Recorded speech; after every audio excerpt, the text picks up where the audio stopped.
जैसे मेरे दादा परदादा सभी पूर्वज तंत्र के क्षेत्र में बहुत ज़्यादा सिद्ध थे और वो सब ईष्ट भैरवनाथ की कृपा से ही रहा। तो उन्होंने तंत्र के क्षेत्र में तो बहुत खोज करी, बहुत सारी चीज़ें डेवलप भी करी। तंत्र को वो ध्यान के साथ नहीं जोड़ के ले जा पाए, क्योंकि ये वास्तविकता है कि ध्यान जितनी सहजता देता है, जितनी सरलता देता है, उतना तंत्र की उग्रता नहीं दे सकती है। और तंत्र का जो सिस्टम है वो बहुत उग्र है। यानी कि आप तंत्र में जब मंत्र का प्रयोग करते हैं, यंत्र का प्रयोग करते हैं, किसी देवी या देवता का सहारा लेते हैं, कुछ विग्रह का प्रयोग करते हैं, कुछ सामग्री का प्रयोग करते हैं, हवन का प्रयोग करते हैं, सुगंध का प्रयोग करते हैं, तो ये सब बाहरी चीज़ों का प्रयोग हो रहा है। और बाहरी चीज़ों का प्रयोग उनके लिए है जो एक्चुअली में भीतर स्थापित नहीं हो पाते हैं। जिनका भीतर में स्थापना हो सकती है बहुत ईजिली, जिन साधकों की, क्योंकि हर नेचर के अलग अलग हैं, तो उनके लिए मेरे हिसाब से तंत्र का कोई बहुत ज़्यादा उपयोग नहीं है।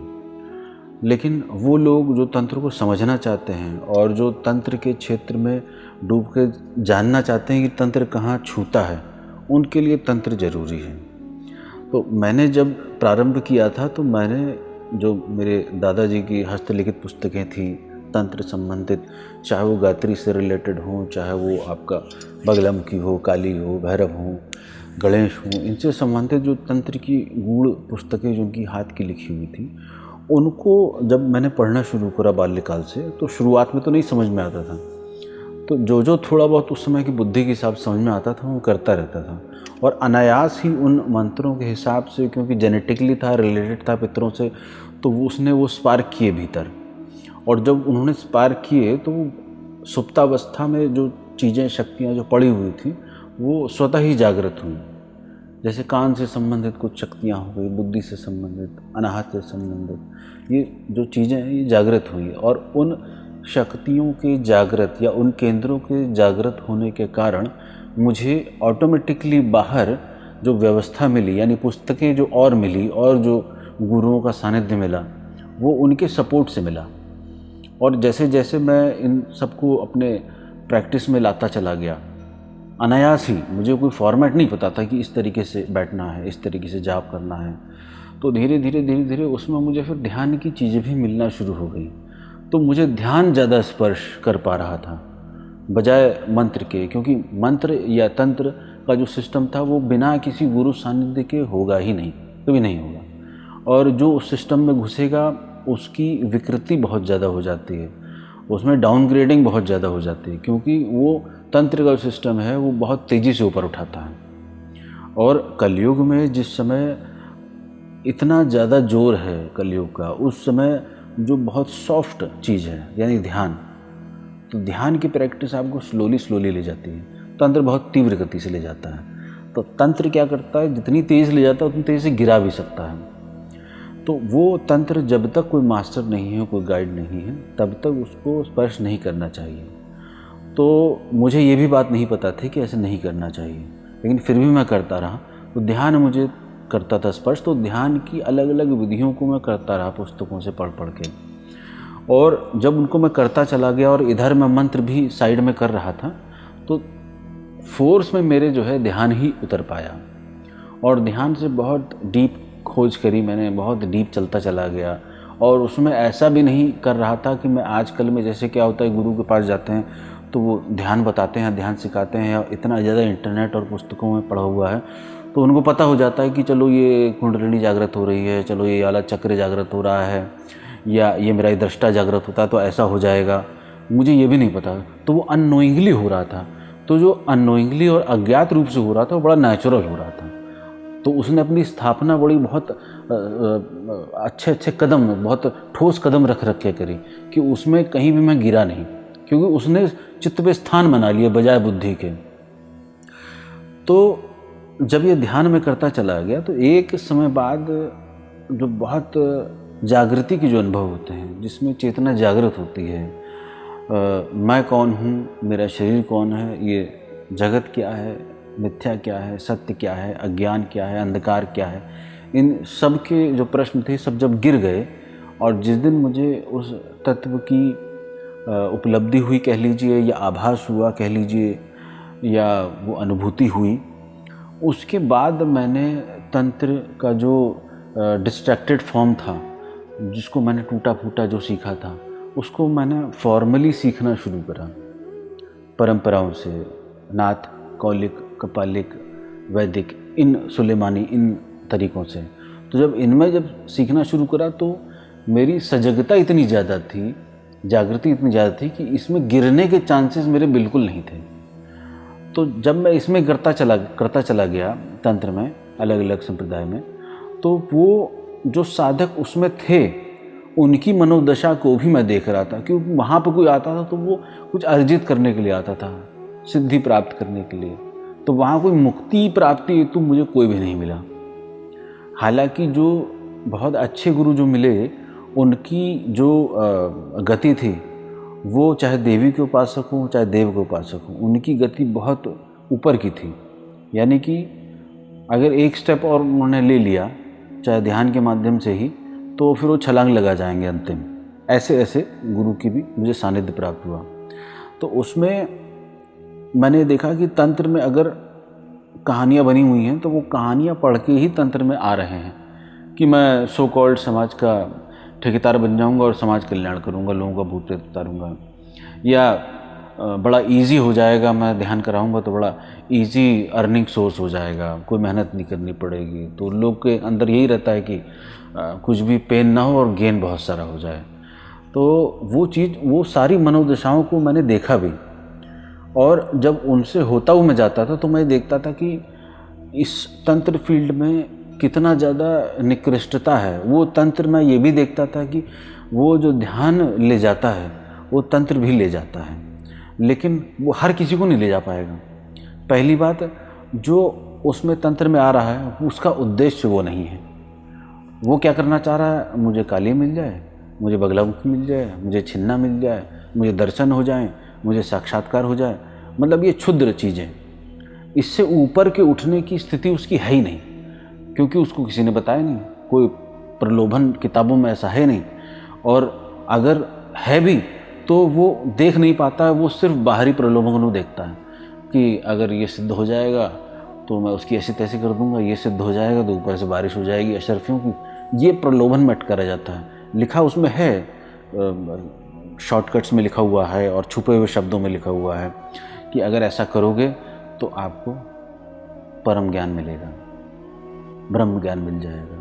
तो आता वहाँ से भी है, लेकिन उसके जो बैरियर्स हैं, जो ध्यान वाला तोड़ता है, उससे बहुत ज़्यादा कठिन वहाँ तंत्र में है। तो उसमें होगा इजी और भी अगर वो गुरु बताने वाला हो, लेकिन क्योंकि वैसे गुरु ओपनली कभी आते नहीं, किसी को बताते नहीं, और जो मार्केट में हैं अघोरी और इत्यादि इत्यादि, वो जानते नहीं।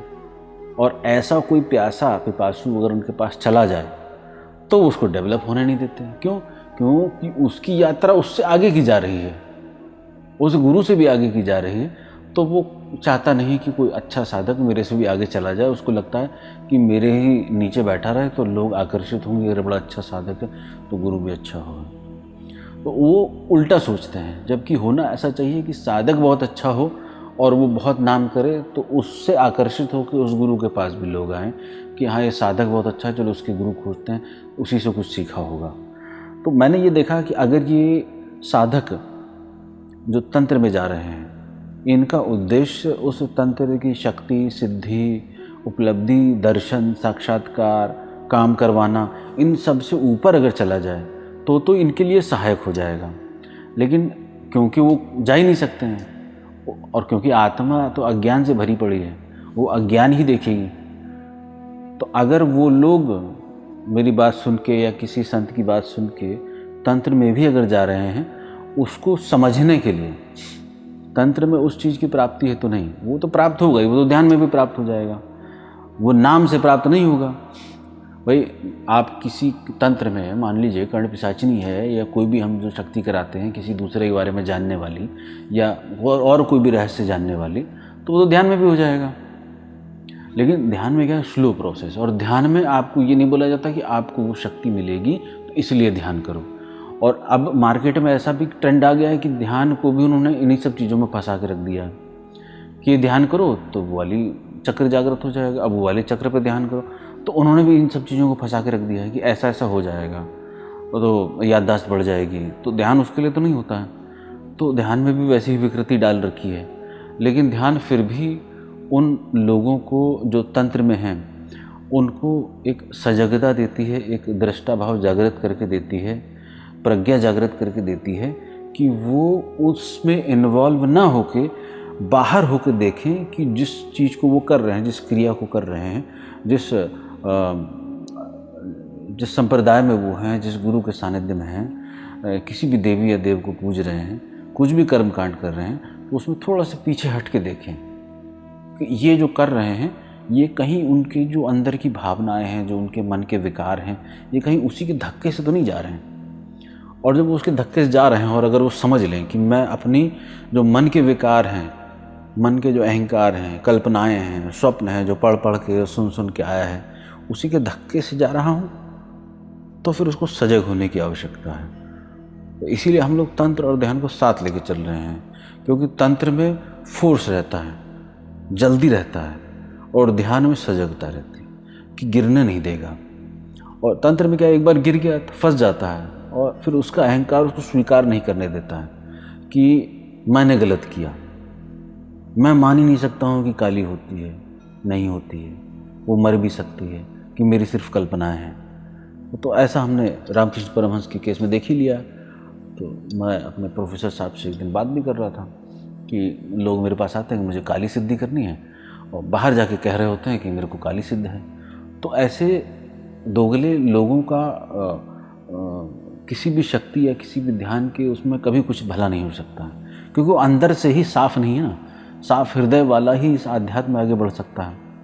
हालांकि उसको खूब ये समाज बेवकूफ़ बनाता है, बेवकूफ़ समझता भी है, मूर्ख समझता है, पागल समझता है, क्योंकि वो उनके पैटर्न पे सेट होता नहीं है।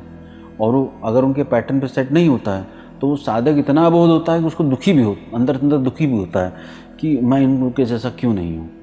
और ऐसे में ही ऐसे साधकों को गुरु का सानिध्य बहुत ज़्यादा करना चाहिए, अच्छे गुरु का सानिध्य करना चाहिए जो एक्चुअली में गुरु हैं। तो वो गुरु उसको समझता है कि ये बहुत भोला है, सीधा है, इसका कोई लाभ ना उठा ले, इसको कोई फालतू दूसरे झंझटों में न डाल दे। तो उनके जो साइकोलॉजिकल इफ़ेक्ट उनके माइंड पे पड़ता है साधकों के, उससे बचाने के लिए उसको गुरु सानिध्य करना चाहिए। तो ये जो चीज़ें हैं, ये तंत्र और ध्यान, ये दोनों को अगर कोई साधक लेके चल रहा है, किसी ध्यानी गुरु के सानिध्य में जाएगा तो वो ध्यान सिखाएगा, तंत्र वाले के पास जाएगा तो वो ध्यान जानता नहीं है, वो तो तंत्र ही तंत्र जानता है। तो वो ध्यान भी कराएगा तो वो मंत्र दे देगा कि बेटा ये मंत्र कर लो, ये ध्यान करने का मंत्र है। तो वैसे नहीं, जो ध्यान की जो बहुत गहरी प्रोसेस है उसमें होकर उसको जाना चाहिए। तो भले ही वो तंत्र में जा रहा हो तो वो गिरेगा नहीं। और मैंने ये समझा कि अगर कोई भी व्यक्ति ध्यान को लेकर चल रहा है, सिर्फ ध्यान को ही लेकर चल रहा है, तो उसको नहीं जाने की ज़रूरत है।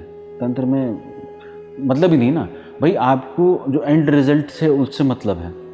तो एंड रिजल्ट अगर आपको सेटिस्फाई कर रहा है तो आप एक मार्ग पकड़ लो, उसको पकड़ते हुए चलो। लेकिन हाँ, अगर किसी को जिज्ञासा है, जैसे मुझे जिज्ञासा हुई कि वाकई में ये सब चीज़ें होती हैं कि नहीं होती हैं, तो मैंने देखा, एक छोटा सा उदाहरण देता हूँ कि ध्यान के समय पर इधर कान के यहाँ पर ऐसा बहुत तेज़ी से दबाव होता है, बहुत तेज़ दबाव होता है। तो ध्यानी जो साधक होता है उसको तो बताया नहीं गया कि भाई यहाँ कोई शक्ति बैठी है, तो वो कहता है यहाँ दबाव सा हो रहा है। अब यही व्यक्ति जो तंत्र में होगा, वही ऊर्जा यहाँ पर ही दबाव बना रही होगी, फूट रही होगी। तो आपने देखा होगा गौतम बुद्ध के लंबे लंबे कान, एक और स्वामी हैं उनके भी लंबे लंबे कान, कुछ ऐसे एनलाइटेंड हैं जिनके कान लंबे लंबे से हो जाते हैं। तो वो वहाँ पर ऊर्जा को दर्शाया जाता है। स्त्रियों के यहाँ कुंडल कान छेद दिया जाता है। आपने देखा होगा केतु अगर किसी को परेशान कर रहा, पीड़ा कर रहा है, कान छेदवा देते हैं। तो केतु भी जो प्लेनेट है वो भी तो बहुत गहरे आध्यात्मिक रहस्य को उजागर को बताता है कि जिसका केतु डोमिनेटिंग होगा तो बहुत गहरी में, यानी 12वें स्थान में अगर केतु है तो उसकी मुक्ति निश्चित है, ज्योतिष कहता है। और बृहस्पति से दृष्ट हो तो बिल्कुल 100% निश्चित है। तो ये सारी चीज़ें यहाँ जब मैं कनेक्ट कर रहा हूँ तो वो ध्यानी कहेगा यहाँ पे दबाव सा हो रहा है, ऊर्जा का दबाव हो रहा है, तो यहाँ पे फोड़े फोड़े से फुंसी फुंसी भी चले आते हैं, आ जाते हैं उस समय जब डीप ध्यान में होता है और यहाँ पे ऊर्जा बह रही होती है। और वही तांत्रिक गुरु होगा, वो कहेगा अरे यहाँ पे वो वाली शक्ति है, कर्ण वाली आ गई, बेताली आ गई, पिशाचिनी आ गई, ऐसे ऐसे बताएगा। तो अब उसके माइंड में तो आपने वो डाल दिया ना, तो इस मायने में फिर भी कम से कम ध्यानी जो है और ध्यान साधना बहुत अच्छी है कि कम से कम उसके दिमाग में फालतू की चीज़ तो नहीं डाल रहे हैं। लेकिन अगर उसको कोई बताएगा भी नहीं होगा, कहीं पढ़ लिया होगा उसने, तो ध्यानी साधक भी जो है यही सोचता रहेगा कि मैं ध्यान तो कर रहा हूँ, वही शक्ति यहाँ पे आ गई है। तो ऐसे भटकाव हो जाता है। तो ध्यान मेरे हिसाब से सबसे परफेक्ट है, और अगर जिसको उतरना हो इस क्षेत्र में तो भी ध्यान को पकड़ के ही इसमें उतरना चाहिए, तो सजगता बनी रहती है। अनुभव वही होंगे तो दोनों को कंपैरिजन करके देख लेगा, अपने के भी और दूसरों के भी। मेरे हिसाब से इस जीवन का जो ध्यान और तंत्र का मेरा जो शुरू से लेके अभी तक अनुभव रहा है, मैं अभी भी साधकों को आज भी जो भी आते हैं मैं सीधे पूछ लेता हूँ, वही तुमको किधर जाने का है, तुमको तंत्रगिरी करना है, ओझागिरी करना है, तो मैं तुमको उस हिसाब से लेके चलूँगा। अगर तुमको किसी और अल्टीमेट की खोज है तब मैं तुम्हें उस तरीके से लेके चलूँगा। तो वो जो ओझागिरी वाले हैं उनकी मेरी परीक्षाएं थोड़ी सी कम हैं, जो उस मार्ग वाले हैं उनकी परीक्षा मेरी ज़्यादा है। तो ये प्रश्न का मुझे लग रहा है ये पूरा उत्तर हो गया है।